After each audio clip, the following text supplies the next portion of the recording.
já foi presenciado, inclusive, em julgamento realizado no Tribunal Federal de Recurso e, por isso, deve merecer a nossa aprovação. Em votação, o projeto. Os senhores deputados que estão de acordo, permaneçam como estão. Está aprovado.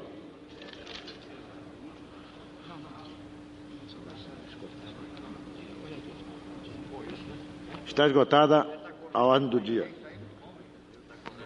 Com a palavra, o primeiro orador inscrito, o senhor deputado Plínio Salgado.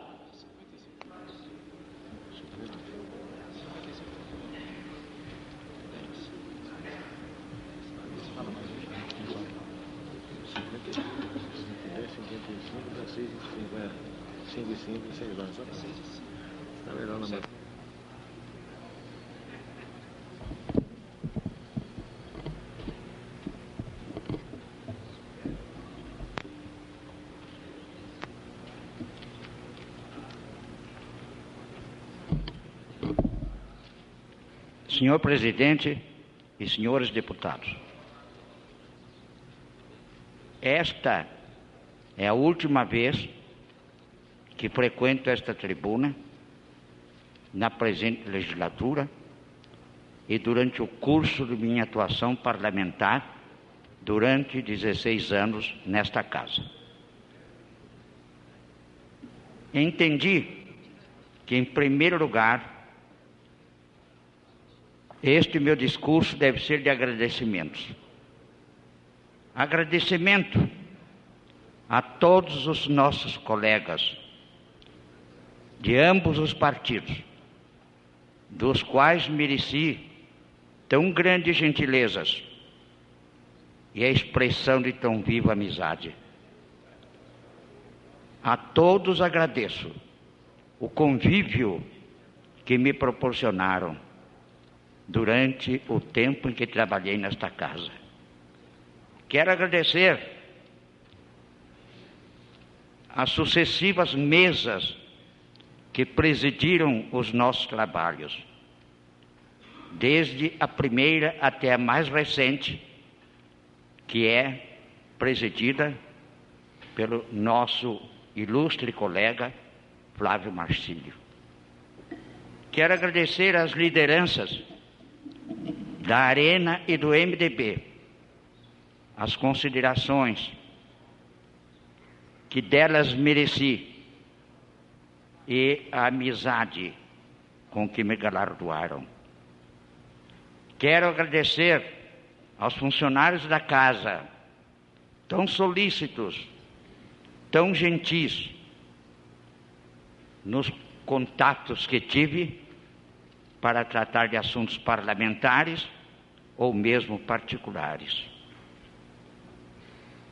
Quero agradecer aos representantes da imprensa também o acolhimento que me deram durante o tempo em que aqui estive. Senhor presidente e senhores deputados, não me apresentei candidato nas últimas eleições. Perguntar-me-ão por quê? Desilusão do parlamento? Não. Abandono dos interesses pela vida pública? Não. Quais, então, os motivos?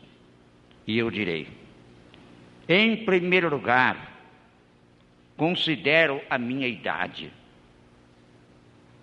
Este ano, completei 79 anos. E no ano próximo, entrarei na casa dos 80. Entendo que nós devemos ir dando lugar para viverem as novas gerações, para que se vá renovando o Congresso. O outro motivo é que, sendo eu um escritor, um filósofo, a vida pública me tem perturbado na organização sistemática da minha obra. Preciso sistematizá-la, quer na parte filosófica, quer na sociológica, na histórica, na puramente literária, e já me não sobrava tempo para fazer isto, e vejo que os anos correm, e não quero deixar à nação brasileira uma obra esparsa, um tanto desconexa, e que deve ser submetida a um sistema para que tenha uma perfeita unidade. Estas as razões pelas quais não me apresentei candidato. Não tenho, portanto, motivos nem de queixa, nem de ressentimentos, nem de desilusão, nem de decepção. Creio na atuação do Legislativo. Quero cada vez mais fortalecê-lo, porque a minha ação junto ao povo brasileiro e, sobretudo, junto à juventude, não cessará. E continuarei lá fora a apoiar este Congresso, a apoiar esta Câmara dos Deputados, a apoiar o seu trabalho muitas vezes incompreendido e que é tão fecundo e pouco conhecido do nosso povo. Senhor presidente, entendi que num discurso desta natureza eu deverei fazer uma espécie de prestação de contas ao povo do meu país, resumindo em rápidos itens de um currículo vitae o que tenho feito pelo Brasil, e ressaltando em algumas datas os serviços que julgo ter prestado à nação brasileira em crises políticas da maior intensidade e relevância. A minha vida, senhor presidente, constitui uma paralela entre o escritor e o político. Elas não se dissociam, embora tenham sua atividade própria. Eu começarei dizendo, e para isso tomei algumas notas, que a minha vida inicial foi política. Aos 20 anos de idade, fundei o primeiro partido municipalista do Brasil, em companhia do falecido e grande homem brasileiro, Dr. Gama Rodrigues, e do meu amigo ainda hoje sobrevivente, Agostinho Ramos. Não se falava então em municipalismo, mas eu sentia, na minha cidade natal, a necessidade de um movimento de fortalecimento dos municípios. Então fundamos esse partido e elegemos um deputado que trabalhou neste sentido, no sentido de elevar o município a uma categoria maior, porque ele não gozava de liberdades políticas, uma vez que era submetido a uma escravidão econômica. Nessa ocasião, nós remontávamos aos estudos de Domingos Jaguaribe, que foi o precursor desta nossa ideia. Mas, em 1922, já é o escritor que funciona.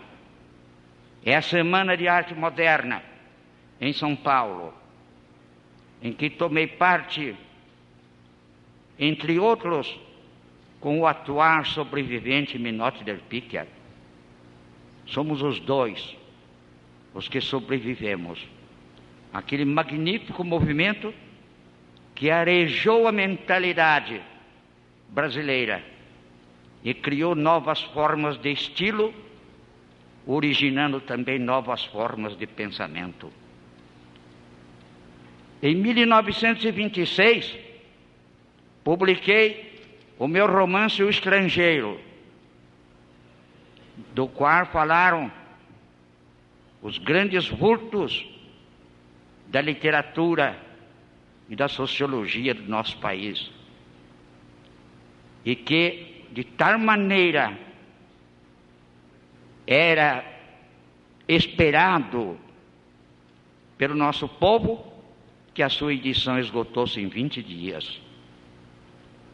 Em 1927, voto político é que o então presidente do Estado de São Paulo, Júlio Prestes de Albuquerque, mandou chamar-me. Naquele tempo, as eleições se processavam de maneira inteiramente diversa da que hoje se realizam. Escolhiam-se os nomes que mais se distinguiam na economia, nas finanças, na literatura, e eram propostos para a chapa do Partido Republicano. Declarei ao presidente do Estado que não desejava ser deputado, mas ele me pôs entre a espada e a parede, dizendo: se você não quer ser, você não é sincero, porque escrevendo como você escreve, num alto sentido nacionalista e de brasilidade, ofereço-lhe uma tribuna e você rejeita. Diante disto, fui deputado estadual em São Paulo em 1927. Em 1930, fiz uma viagem ao exterior. De lá regressei quando instalava a revolução da chamada Aliança Liberal. Era evidente, pelos meus princípios políticos, que não poderia ser favorável. Eu via nessa revolução apenas a continuação da luta dos estados pela hegemonia. Não havia nenhum fundo doutrinário. A ela aderiram elementos heterogêneos, a tal ponto que aqueles mesmos que foram combatidos pelos governos anteriores tiveram ao seu lado esses mesmos governos. Terminada a Revolução de 30, o país entra num período de confusão ideológica. Surgiram as mais variadas correntes, sob a forma de clubes, de legiões. Ninguém sabia para onde ia. Era um momento crítico da nacionalidade. Nessa ocasião, em 1931, fundamos em São Paulo um jornal intitulado A Razão. O nome logo indica o que desejávamos: o raciocínio claro sobre os problemas do nosso país. Nesse jornal, eu escrevia diariamente um artigo de 2 colunas, sem assinatura. E, nessa mesma ocasião, fundei a Sociedade de Estudos Políticos, SEP, que congregou os jovens estudantes das escolas e elementos do maior valor intelectual e cultural. Porque, dizia eu, ninguém tem direito de falar ao povo se ele próprio não tem uma doutrina e uma convicção. Esta Sociedade de Estudos Políticos funcionou até 9 de julho de 32, quando instalou a Revolução Constitucionalista de São Paulo. O povo paulista, fatigado da sucessividade de interventores na sua administração, que eram substituídos à mercê das intrigas palacianas no catete, resolveu reclamar para o Brasil um regime constitucional. Nessa ocasião, por mais paradoxal que seja, não fui favorável a essa revolução. Não fui porque achava que do caos ideológico em que nos encontrávamos, com um governo que surgiu com o nome de liberal e tornou-se discricionário, nós poderíamos ter a esperança de uma renovação no pensamento brasileiro. Nessa ocasião, estava eu muito influenciado por alguns grandes patrícios, a começar de Farias Brito, o filósofo cearense, que me incutiu, mediante a análise que fez das filosofias do século XIX, o sentimento espiritualista. Ao mesmo tempo, embrenhei-me na leitura de Alberto Torres, primeiro na sua Organização Nacional, em que criticava a Constituição de 1891, mostrando o seu desacerto pela falta de conexão com a verdadeira realidade brasileira. Em seguida, o seu livro O Problema Nacional Brasileiro, que esse me inspirou um apaixonado nacionalismo. Alberto Torres foi meu mestre de nacionalismo brasileiro. Entrei então na leitura de Oliveira Viana, o maior sociólogo que o Brasil tem produzido. Os seus livros, O Ocaso do Império, O Idealismo da Constituição, A Evolução do Povo Brasileiro, calaram profundamente no meu espírito de jovem. Então imaginei, dentro da Sociedade de Estudos Políticos, criarmos um movimento de profunda brasilidade. Esse movimento chamou-se Ação Integralista Brasileira. Suas raízes vinham de Euclides da Cunha, quando nos mostra o grande contraste entre o litoral e o sertão. Vinha dos escritores que acabo de mencionar. Vinha da inspiração de Gonçalves Dias. Vinha da clarinada de Olavo Bilac, que me fez aos 17 anos correr para prestar serviço militar. Esse movimento desenvolveu-se em todo o país, com grandes sacrifícios. Mas o escritor estava ao lado do político. Surgiu o romance O Esperado. Esse romance que comecei a escrever em Paris e terminei em São Paulo, traz toda a inquietação da nova geração em face dos problemas humanos e nacionais que se apresentavam então. Mas o escritor não parou aí. Publicou em seguida o romance O Cavaleiro de Itararé. Julgo que, do ponto de vista da sociologia, é o melhor que produzir, porque é o estudo das revoluções brasileiras sucessivas e que, como fantasma das planícies de Itararé, anda alta à noite trazendo infelicidade, trazendo a desgraça. Mas logo meu espírito patriótico, ardente de amor ao Brasil, me fez escrever A Voz do Oeste.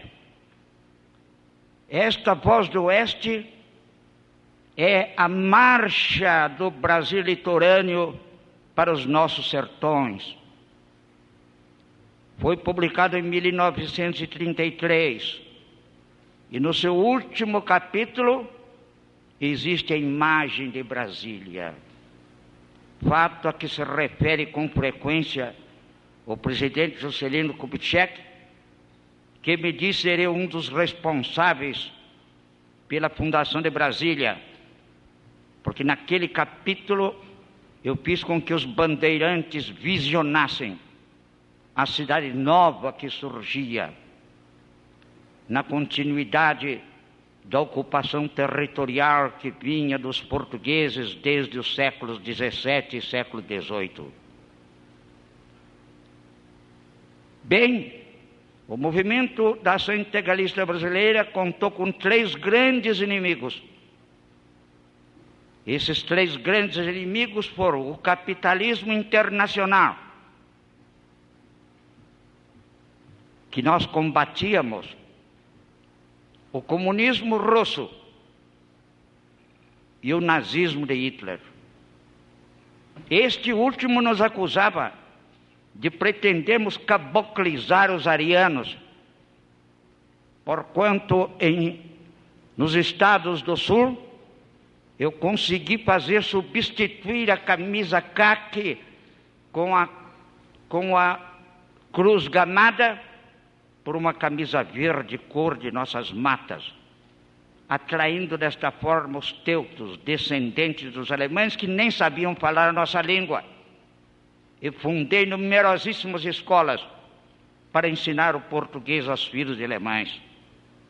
Então, os jornais de Berlim e de Munique me atacavam violentamente, ao mesmo tempo me atacavam os comunistas, dos quais eu não poderia deixar de ser inimigo, e me atacava o capitalismo internacional, que finalmente conseguiu que viesse aqui o presidente Roosevelt conferenciar com o presidente da República Brasileira para combinar um golpe de Estado a fim de nos liquidar. Em 1937, este é um fato culminante da minha vida política. Fui procurado pelo ministro Francisco Campos, que me deu a ler o rascunho, ou antes a cópia datilografada, de uma Constituição que se pretendia outorgar ao povo brasileiro, pedindo meu apoio. Solicitei aquela cópia para levar, a fim de que procedesse a estudos mais demorados do assunto. Em minha casa, reuni-me com Santiago Dantas, Miguel Reale e Loureiro Júnior.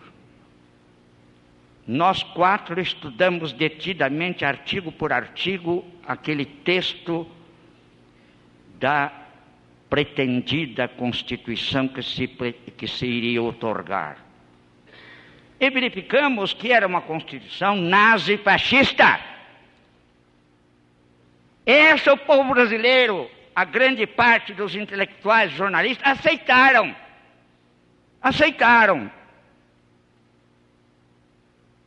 Encontrando-me novamente com Francisco Campos, declarei-lhe que não poderíamos aceitar aquela Constituição, porque era totalitária. Respondeu-me ele dizendo que não me sabia tão liberal, ao que eu respondi: não sou liberal. Pretendo para o Brasil uma democracia orgânica, mas não com a abolição da liberdade da imprensa, com o fechamento do Congresso, com a submissão do Poder Judiciário.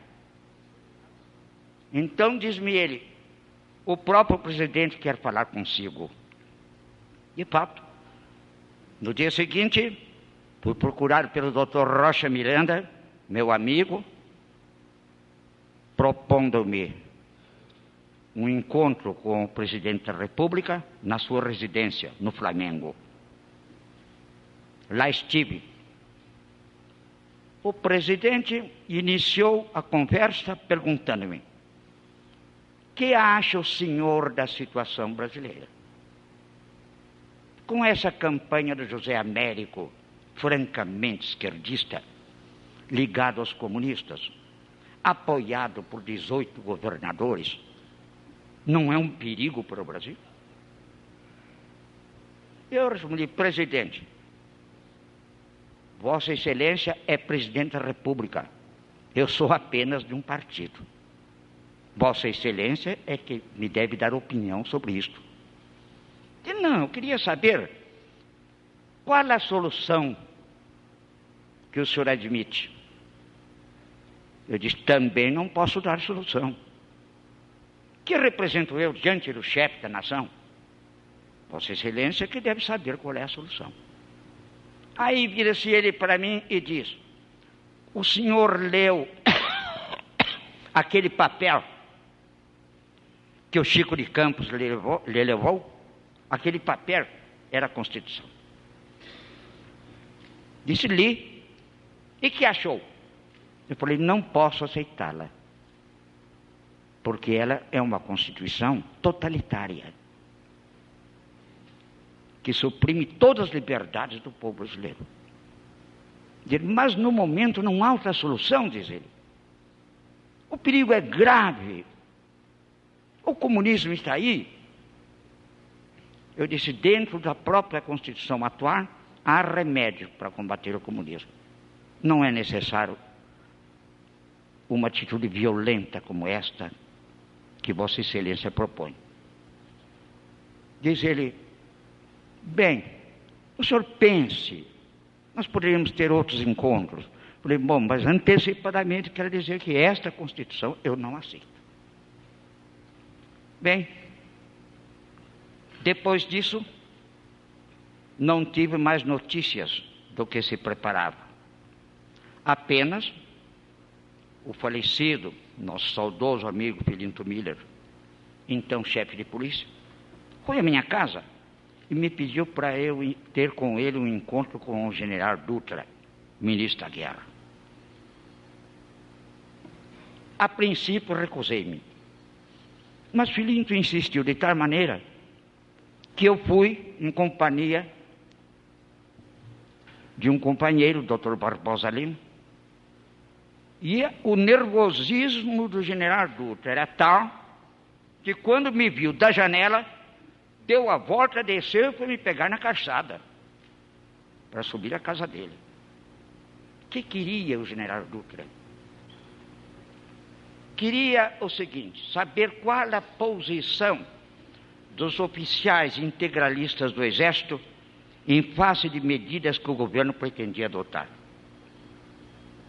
Eu respondi: general, os integralistas no Exército são 500 ou 600 oficiais. São uma minoria. Eles não podem fazer nada. Ah, mas não se rebelarão, né? Eles assistirão, como eu assistirei, que não temos forças para impedir o que pretendem fazer. Terminado aquilo, sou procurado pelo general Guedes da Fontoura, que me disse: eu soube que o senhor está confabulando com o presidente da República para dar um golpe, pois fique sabendo que eu e outros generais desembainharemos a espada contra isto.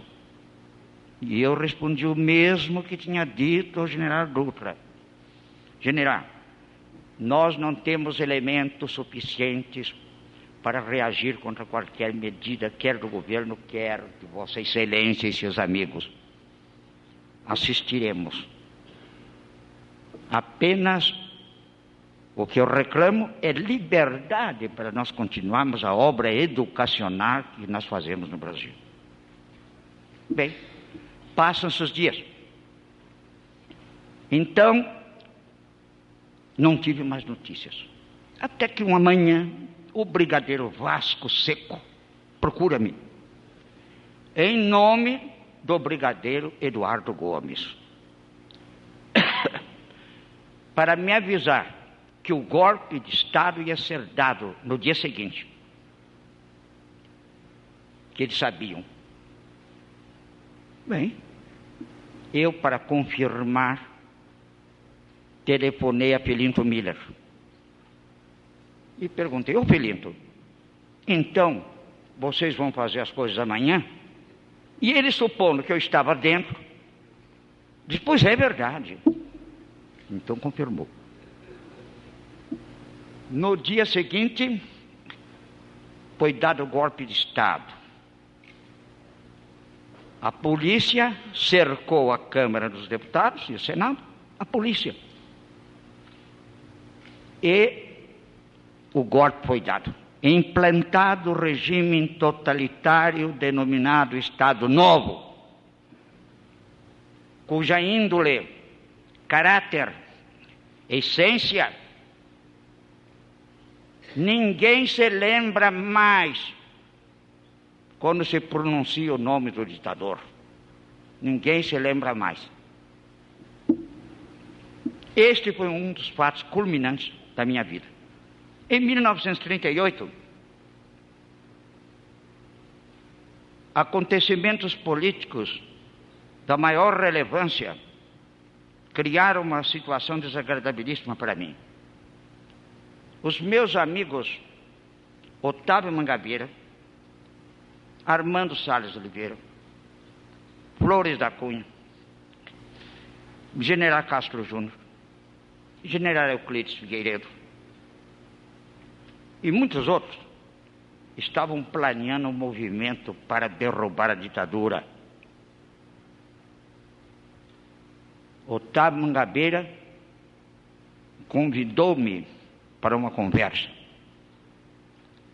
E eu, naquela ocasião, em que já estávamos sendo perseguidos e presos, muitos companheiros assassinados, espancados, entendi que aquele movimento seria útil. E disse, está bem, eu concordo. Isto nos princípios de 38. Do Rio de Janeiro, fui obrigado a ir para São Paulo, porque, procurado pelo ministro Francisco Campos, ele me disse que eu tinha que assumir o ministério do governo, no governo da ditadura. E tendo eu recusado, ele disse, então, pense até amanhã, porque ou ministério ou cadeia. Você será preso se não quiser ser ministro. Então, fugi para São Paulo. E lá fiquei. Lá fiquei. Um grupo precipitado deflagrou um movimento ridículo, heróico, mas ridículo, em Guanabara. E isso agravou mais a situação. Recrudesceram as prisões, Armando Salles foi exilado, Mangabeira foi exilado, presos vários generais, e naquela ocasião fui preso.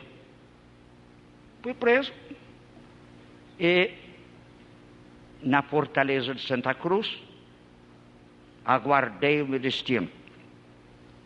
Quando um dia o general Dutra achou que minha mulher recebia muita visita e que aquele era perigoso e que era melhor que ela fosse também para Fortaleza. Então, lá foi ela, ficamos lá por causa das visitas que ela recebia. Todo governo chamado forte, no fundo é fraco e tem medo de tudo, até da sombra. Então, uma madrugada, nos embarcaram no navio, com a roupa do corpo e sem um tostão no bolso.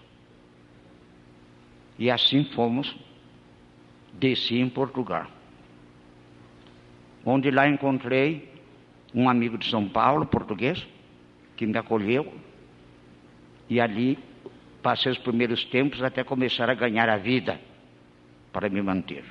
Bem, mas isso já passou. Agora, vem o escritor novamente. Então publico um livro intitulado A Quarta Humanidade, livro de filosofia oportuníssimo na época atual em que vivemos. O livro O Sofrimento Universal e o livro que julgo básico da minha doutrina, intitulado Psicologia da Revolução. Estes livros foram seguidos de um livro de grande sensibilidade e poesia, A Geografia Sentimental. E um outro para a juventude, intitulado Nosso Brasil. Livros educacionais. E um outro intitulado Despertemos a Nação, que era para o povo em geral.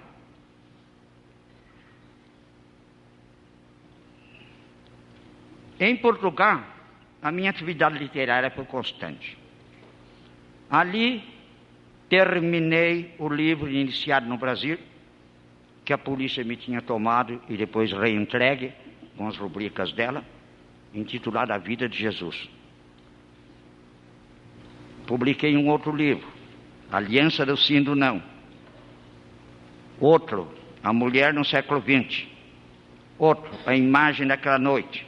Outro, Primeiro Cristo. Outro, O Rei dos Reis. E, finalmente, ao despedir-me de Portugal, ofereci àquela nação amiga um livro intitulado Como Nasceram as Cidades do Brasil. Regressando ao Brasil, fundei com Raimundo Padilha o Partido de Representação Popular. Esse partido atuou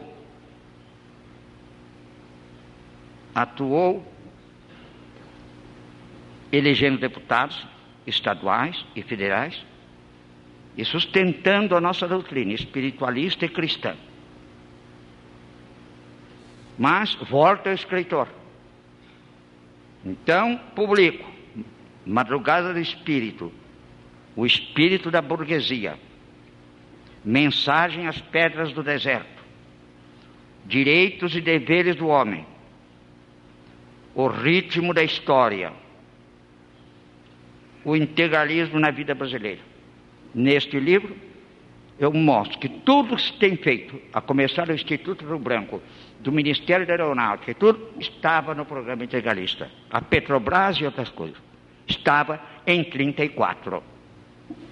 Do que muito me alegro, porque o meu interesse não é êxito pessoal, mas realização de ideias úteis ao nosso país.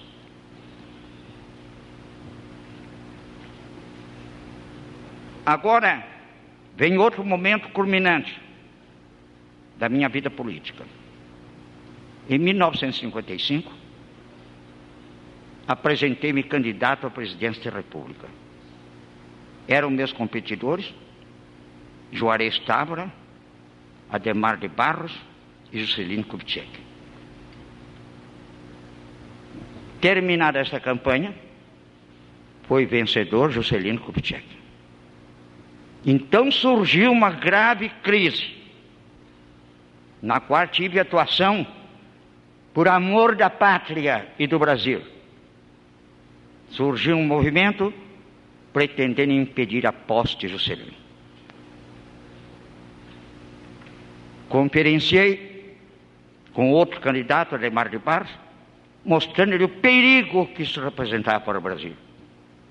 Porque eu estava com um documento de uma reunião do Partido Comunista em que eles diziam que precisavam apoiar esse movimento que impediria a posse de Juscelino, porque eles, no fim, eram eles que iriam dominar.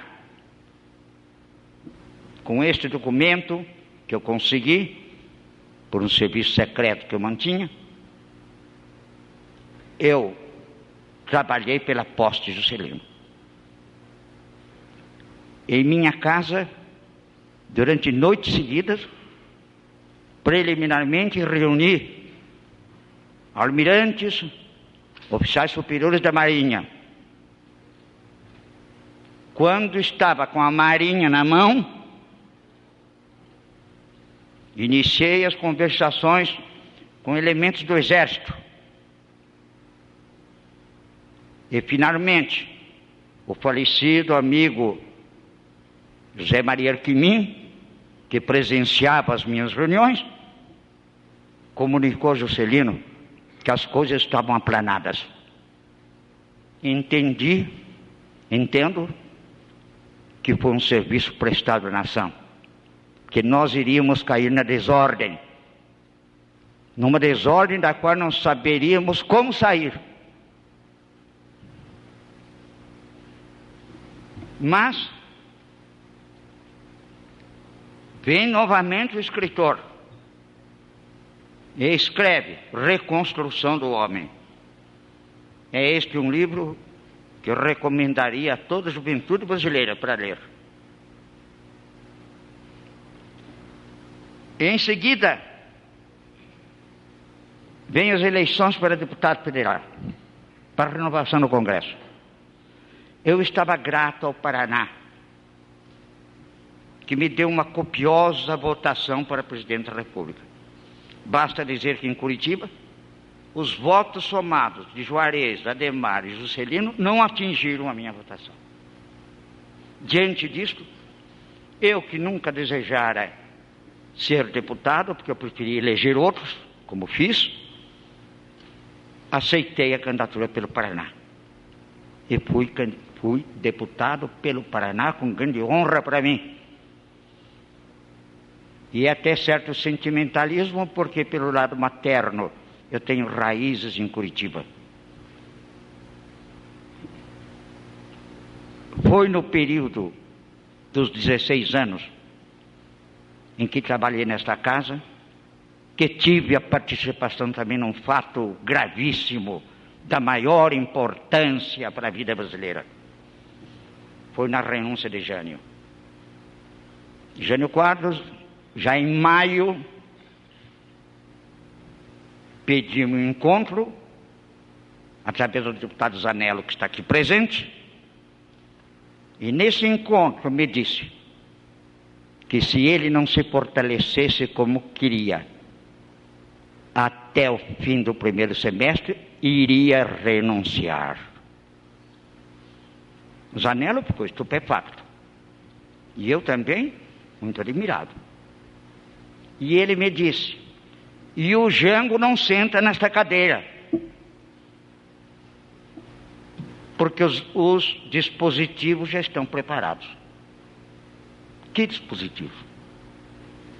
Ignoro, talvez a viagem representando o presidente da República no Extremo Oriente, com discursos adrede preparados para incitar os militares. Desconfio. Realmente, em agosto, Sua Excelência, o senhor Jânio Quadros, mandou-me um novo recado querendo encontrar-se comigo, porque ele disse que na ocasião ele queria falar comigo. Muito bem, mas eu me recusei, porque tínhamos passado uma noite inteira aqui neste plenário a discutir a denúncia feita por Carlos de Lacerda de ter sido convidado pelo Pedroso Horta para um golpe. E a Câmara decidiu chamar o ministro da Justiça para prestar informações. Diante daquilo, eu me recusei de ir. À tarde, veio a renúncia. Vindo a renúncia, ocorreu a crise militar. Como o Jânio me havia dito em maio, ocorreu. Os 3 ministros militares não permitiam a posse de João Goulart. Foram dias tumultuosos nesta casa, noites indormidas, até que procurei o Marechal Denis, ministro da Guerra, e lhe perguntei, Marechal, com que elementos os ministros militares contam para impedir a posse de João Goulart? Foram dias tumultuosos nesta casa, noites indormidas, até que procurei o Marechal Denis, ministro da Guerra, e lhe perguntei, Marechal, com que elementos os ministros militares contam para impedir a posse de João Goulart? Com todos. Está tudo em ordem. Eu disse, Marechal, não está. Não está que eu tenho informações, talvez melhores que o Serviço Secreto do Exército. Retirando-me de lá, escrevi uma carta ao Marechal Denis, expondo a situação verdadeira do país e propondo para que, se os militares não tinham confiança em João Goulart, que se modificasse o regime, criasse um sistema de controle da Presidência da República. Essa carta foi levada pelo senador Mondin e deputados da minha bancada. Eu pertencia à comissão mista, Senado e Câmara, para estudar a momentosa questão. Estávamos reunidos no Senado,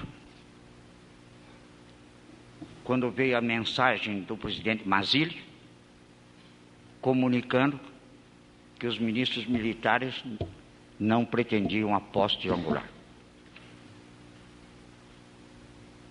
Imediatamente eu propus que não se tomasse conhecimento da mensagem do presidente da República, que era apenas uma mensagem informativa. E nós não poderíamos tomar conhecimento nem decidir sobre ela. Muito bem. Depois de muita discussão, ali pelas 2 da madrugada, chegaram os generais Mendes de Moraes e Menezes Cortes. Pediram licença para trazer uma mensagem à comissão. E então disseram que os 3 ministros militares mandavam dizer que aceitavam a proposta de Plínio Salgado. Que proposta era essa? Era o parlamentarismo. Não havia outra solução. Então resolveu-se, primeiro, modificar o regimento para poder votar a toda pressa. E em seguida votar o parlamentarismo. Desta sorte, possibilitava-se a posse de João Goulart sem a animosidade dos 3 ministros militares. Agora, a vinda de João Goulart para cá foi outro problema. Não irei entrar em detalhes das conversações que tive com Mazzilli naquelas noites angustiadas, mas o fato é que não foi fácil. Mas finalmente conseguiu-se e deu-se posse a João Goulart no sistema parlamentar, vindo como presidente do Conselho, uma das figuras mais brilhantes, mais capazes, mais patrióticas que nós temos aqui na nossa Câmara, o deputado Tancredo Neves.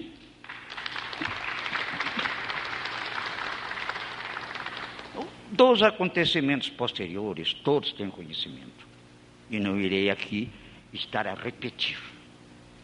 Quero dizer que novamente voltou o escritor, porque é uma paralela à minha vida. Então publiquei um livro intitulado Compêndio de Instrução Moral e Cívica, que tem sido adotado nas escolas e do qual se tem tirado centenas de milhares de exemplares. Escrevi em seguida uma história do Brasil, em 2 volumes, também para a mocidade.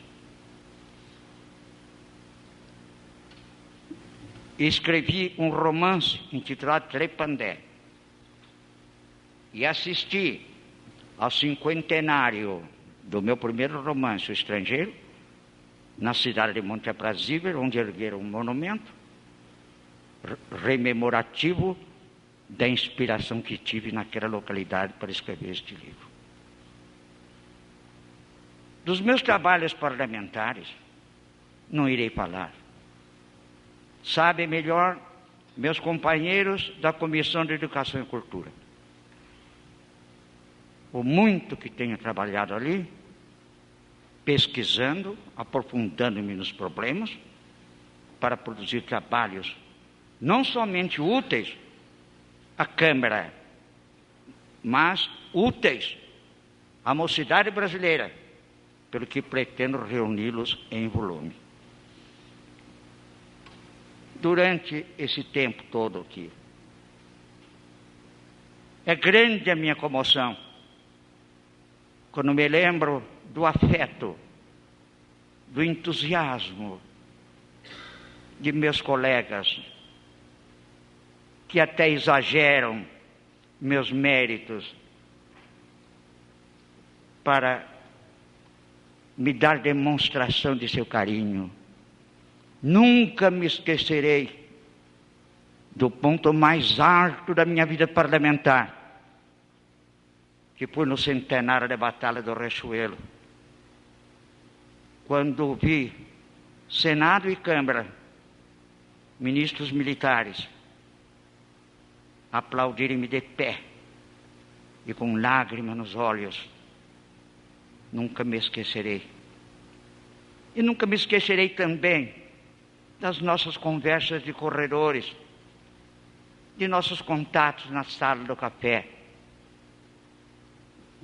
dessa amizade que se aprofundou cada vez mais e da qual jamais esquecerei. Podeis estar certos, colegas da Arena e do MDB, que sois todos por mim considerados como irmãos queridos, e que ausente desta casa, lembrarei de cada um de vós com o maior afeto e a maior gratidão. Eu não quis terminar esta minha oração sem deixar para esta casa um decálogo, um código de ética do parlamentar, principalmente para aqueles que vêm de novo para cá, são cerca de 200.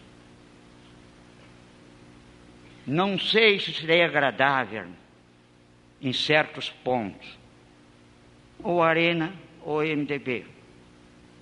Seria agradável à minha consciência, ao amor que tem ao Brasil e ao legislativo de nossa pátria. Eu pensei em deixar, como lembrança minha, este decálogo que diz: primeiro, aprofundai-vos no estudo dos problemas brasileiros e trazei às comissões de que passais parte e ao plenário as vossas conclusões, expondo-as em alto nível de cultura e clareza didática. Segundo, examinai a situação social, econômica, moral e política das nações no mundo contemporâneo e, em se tratando das posições que o Brasil deve adotar no complexo da vida internacional, procurai a que mais convém aos interesses da defesa e da segurança brasileiras e das instituições democráticas vigentes em nosso país. Terceiro, combatei todos os agentes da corrupção, que através dos meios de comunicação, livros, imprensa, teatro, cinema, televisão e rádio, procuram decompor as bases tradicionais da nacionalidade. Quarto, elevai vossos debates acima das competições pessoais, de ódios ou ressentimentos, de paixões ou de simples demagogia, porque se assim procederdes, sereis respeitados pelos vossos pares e por toda a nação. Quinto, nas vossas relações com o Poder Executivo, procedei a conversações das quais resultem consultas prévias ao Legislativo, através das lideranças dos partidos, a fim de que as mensagens, projetos e decretos da Presidência da República sejam conhecidos antes de serem enviados ao Congresso e deste hajam recebido antecipadamente a aprovação, ressalvas e opiniões, numa colaboração íntima e sincera, que colocará o poder político acima do arbítrio de técnicos e teóricos alheios às realidades nacionais. Sexto, não sois apenas legisladores, mas representantes do povo, e nestas condições promovei os meios de serdes recebidos com maior facilidade pelos órgãos do Poder Executivo, que devem prestar-vos homenagem de apreço, para que não sejais menosprezados pelos vossos concidadãos, confiantes em que mereceis do governo a consideração devida a um parlamentar. Sétimo, esforçai-vos para que as lideranças não contrariem os pareceres das comissões técnicas do Congresso, muitas vezes unânimes em suas decisões relativas a projetos que o plenário rejeita, por vezes mediante imposição de órgãos do Executivo. 8. Se fordes oposicionista, não leveis a vossa oposição ao ponto de contrariar evidentes interesses nacionais, contidos em proposições justas, só pelo fato de provirem do Poder Executivo, mas procurai cooperar com emendas esclarecidas e comentários na tribuna, estabelecendo entre Executivo e Legislativo uma perfeita harmonia. 9. Fazei da vossa vida parlamentar um prolongamento da vossa vida particular e familiar, pautada por nobre comportamento e dignidade pessoal, lembrando-vos da máxima cristã quando declara: quem não é fiel no mínimo, não será fiel no máximo. 10. No exercício da função parlamentar, fortificai dia a dia a consciência da vossa responsabilidade perante Deus e o vosso amor à pátria. Com sadio otimismo, inflamai-vos de entusiasmo pelo que fomos no passado, pelo que representamos no presente, pelo que seremos no futuro. Promovei dentro e fora do Parlamento, em todas as oportunidades, a mística da grande nação. E assim dareis arte à expressão ao poder legislativo, prestigiando-o como sustentáculo da ordem interna, do equilíbrio dos poderes e da sua projeção entre os povos civilizados.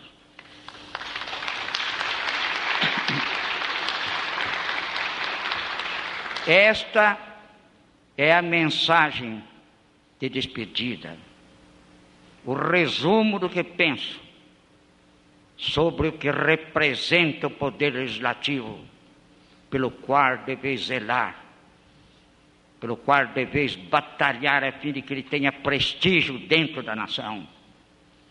Estamos vivendo um momento em que, mais do que nunca,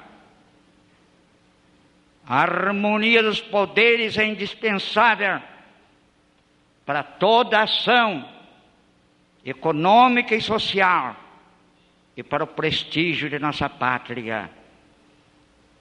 Mas é preciso ter em vista que essa harmonia de poderes exige a equivalência, a equipotência dos três, e nunca a diminuição de um para o fortalecimento de outro. Assim devereis proceder. Eu parto desta casa confiante, absolutamente, em que o Congresso continuará a ser mais do que é, porque agora estás mais esclarecido com os últimos episódios eleitorais,